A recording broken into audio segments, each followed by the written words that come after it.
Today on the Dugs, we'll be talking about Andre Dawson taking it to baseball owners by taking it from baseball owners, our favorite postseason fight, why if you see Jim Edmonds near a kitchen you should just turn and run, and much, much more alongside the continuation of the Dugs Experimental Baseball Tournament.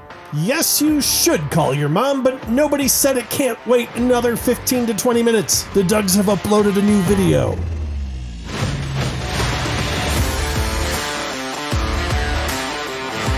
Welcome back to the Dugs. Everything we do here is an excuse to tell a lot of baseball stories and a lot of jokes, so if that sounds interesting to you, stay in the know and help us grow with a free subscription to our channel. There's a lot of standalone content in these videos, but it's also part of a tournament series, so if you want to start at the beginning, the playlist link is coming in at the top of this video right now. The Diamonds in the Rough need to get things going, down 2-0, but they've got an all-time great in Walter Johnson on the mound to get them back into it. The Snubs' Tommy John is starting his second game of the tourney, so they always might get lucky and the man's arm just might fall clean off. In the top of the first, it looks like Walter Johnson is ruining our narrative. After a leadoff single, he hits Jeff Kent, and then he walks Reggie Smith, and he also walks Jim Edmonds to bring the first run of the game home. So he's up against it here as Bob Johnson comes to the plate, and in a little Johnson on Johnson action, this is going to result in a DP, and a joke that I'm not going to comment on any further. Now this is weird, and I have no explanation for it. It's possible that Tony Gwynn just went out for a taco or something, because in the bottom of the first, Gwynn was announced as the starting right fielder, but then Joe Torre came in to pinch hit, and now Andre Dawson has subbed into right field in the second inning. So two bench players are burnt and we're just getting started. I guess you're down 2 games and nothing else has worked, so it's time to get stupid. It's possible that the rest of the Diamonds in the Rough have gotten the message that they're all sacrificial lambs apparently, because they come into the second like they're shot out of a cannon. After the first 2 men reach, Luke Appling doubles and we're all tied up at 1. And Andre Dawson, who may have lawyered his way into this one,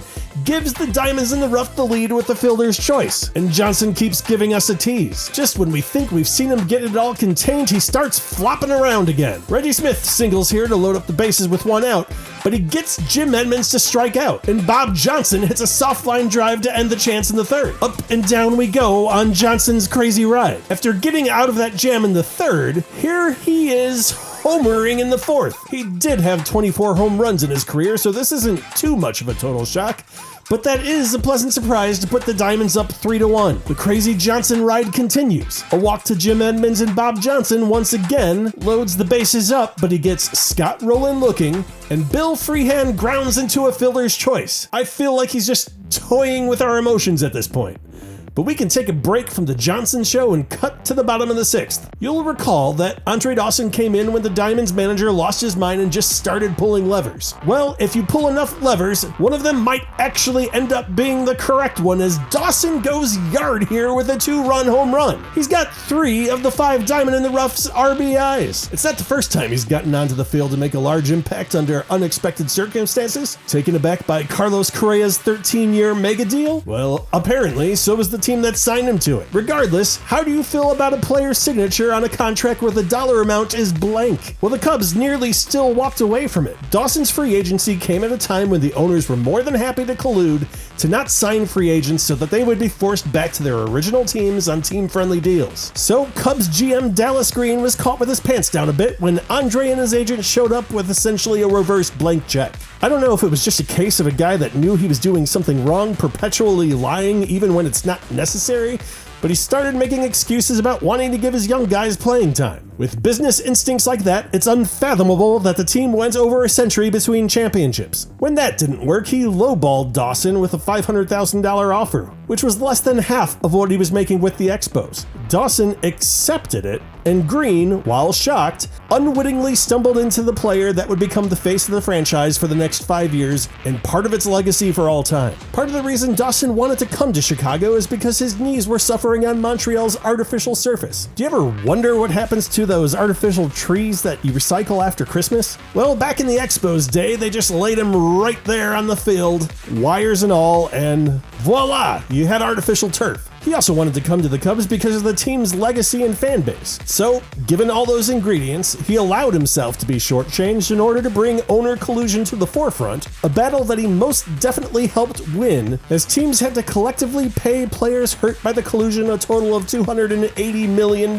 For his efforts, he received the Curt Flood Award, which was created to honor those who selflessly devote themselves to players' rights. Dawson ends up going 3 for 4 on the game with 3 RBIs, and that effort was good enough to get the Diamonds on the board, as this 9th inning home run by Reggie Smith is the only further offense of the game. Aside from Dawson, you also have to give it up for Walter Johnson. Aside from his great pitching performance, let's not forget he also went yard. The 5 runs the Diamonds had isn't a huge number, but they did record 16 hits, so they had no problem with the sticks today. Bob Johnson and Bill Freehan combined for 12 men stranded on base for the Snubs, which did not help.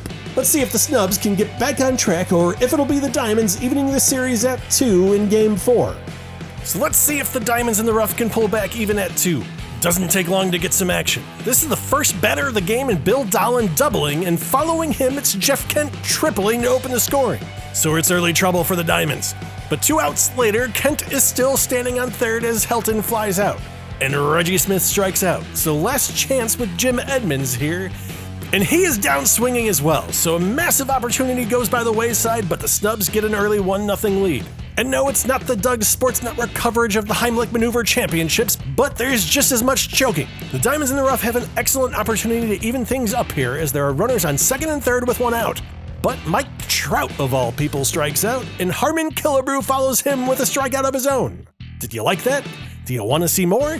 Proper form for the Heimlich maneuver is your fist in someone's abdomen, thumb against the choking individual's body. Proper form of choking looks a little like this. Same situation.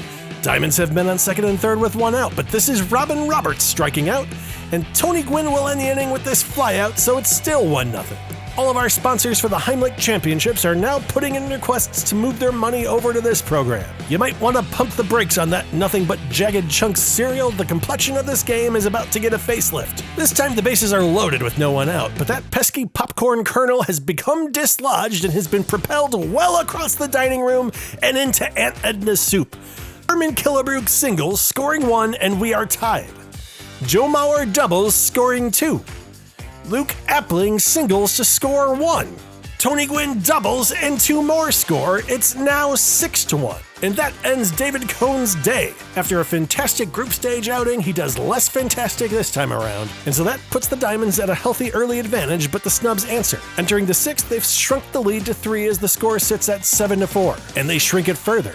Bring out the pistols and everyone else hide behind a tree, because Dwight Evans and Reggie Smith are going back-to-back. After no one could score, someone's carpet-bombed the old cat lady's house with catnip. The Diamonds widen that lead back to 2 runs, but the Snubs keep fighting back as Bob Johnson hits a home run to make it 8-7. And I think all this excitement has finally boiled over as Mel Harder hits Scott Rowland with the pitch, and Scott would have preferred that not to happen.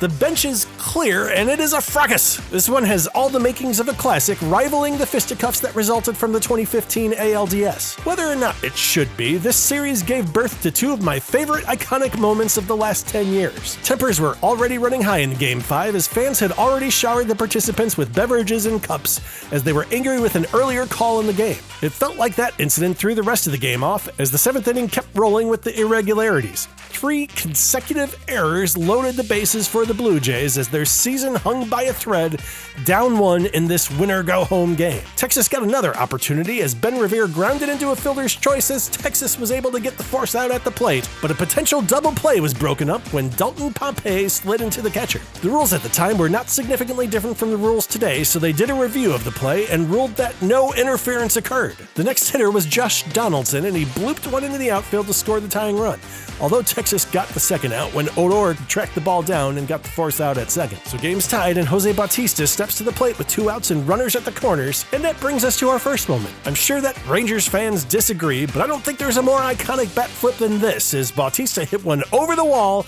and put the Blue Jays up 3. The bench is cleared directly afterwards, though no punches were thrown. The Blue Jays did manage to hold on for the win, but as you can imagine, the 2 teams didn't like each other too much after that. The following year, Bautista may have gotten his receipt for that bat flip. flip. He had slid into second in what is called in baseball circles a dickish fashion, and that would have likely led to some issues all by its lonesome. But many believe that the previous year's postseason turned what could have been a mildly heated situation into this. I've seen Renaissance paintings with less sense of composition. Back to our game, where they've separated the two squads. The Snubs have made things interesting, pulling what looked like a rout back to within a one-run ball game, but the Diamonds aren't just going to roll over. This solo shot from Ernie Banks in the 7th, and Dale Murphy's solo shot in the same inning once again makes it a 3-run game. The deficit is still 3 entering the 9th, but both teams have added a few runs, and of course, this one isn't going to close out cleanly. The first 2 men of the inning in Buddy Bell and Bill Freehan single, and so the tying run is at the plate with nobody out. But Wilbur Wood is able to hold it together and strikes out Dwight Evans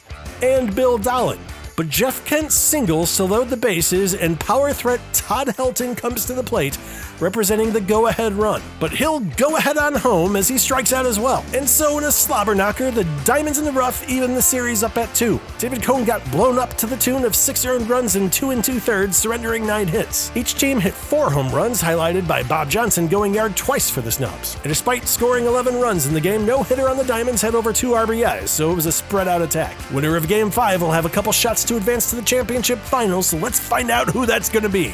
And so we are tied up at 2, and we'll see here in Game 5 which team will move to 1 game within the championship round. Felix Hernandez is looking for some redemption here, as he had a rough first outing in this tournament. He looked to be getting it with a great first inning, but the second sees Bob Johnson taking him deep for a 2-run home run. That is his 3rd home run in the postseason. But in the bottom of the inning, Joe Mauer might be teeing off into the Mariana Trench because that ball is deep. So the Diamonds quickly fire back and cut the lead in half. And back and forth we go, because Jeff Kent hits postseason home run number 3 as well. I haven't seen a mass exodus from a park like this since the Catholic priest decided he wanted to try the slide out. Score stays the same until the 5th, so Felix has righted the ship a bit, but it's instant trouble here. He gives the Snubs the gift of a leadoff base runner as he walks the opposing pitcher in Brett Saberhagen, and with that man on first, this is a Bill Dolan single to put runners at first and second with no one out. Felix Hernandez fights back.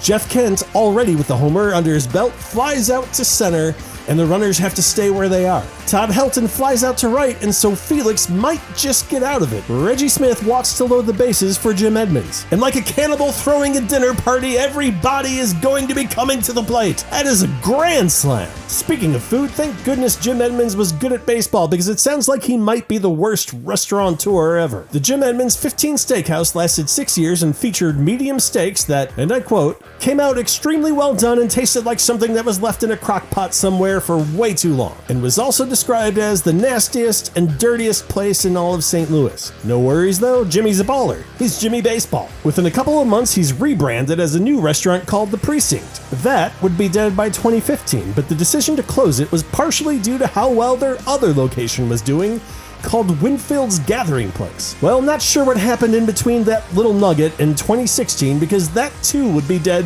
before the end of the year. Hard to believe it, as it featured linguine that, quote, was disgusting, gummy, overcooked, and had no flavor, as well as beer that had also been sitting in a bar for a while because it was warm. Oh, well, I'm sure he's got other stuff going on, and Virtual Jimmy is killing it. Brett Saberhagen is killing it too and pitches into the 9th, but is taken out after surrendering a couple of hits. No worries though, Billy Wagner strikes out Edgar Martinez and Paul Goldschmidt to close out the game. So that puts Club Snub 1 game away from advancing into the championship round. Saberhagen went 8 innings in the end for Club Snub, striking out 6 and only surrendering a single run. Felix Hernandez, on the other hand, has not been a whole lot of help to the Diamonds in the rough. So that does it for these games. Let's see what's coming up next time. We are going to be wrapping up the series between the Tucson Tucsoons and the Pittsburgh Crawfords. Tucson leads 3-2, but we're returning to Pittsburgh for the final 2 games. In Game 6, we'll see Tucson's weird-ass Mark the Bird Fidrich taking on Pittsburgh's Roosevelt Davis, and in Game 7, if necessary, we'll once again get the pair of aces in Satchel Paige and Smokey Joe Wood. If you like what we're doing here, subscriptions to the channel, feedback in the comments, and hitting that thumb is the quickest way to make the Dugs a thing. That does it for us today, but coming up next on the Doug Sports Network, we're doing Extreme Freeze Tag. The rules work just like you remember it as a kid, but the losers will be cryogenically frozen and stored at the victor's house for a week, where they can do whatever they want with the cryo tube. Man, if I had a frozen Hamish tube, I'd prop him up on a Roomba and watch him wander aimlessly around my house for a while. As always, I've been Johnny Paprika, hoping all of your balls are fair and all of your wood is good. Good night, everybody.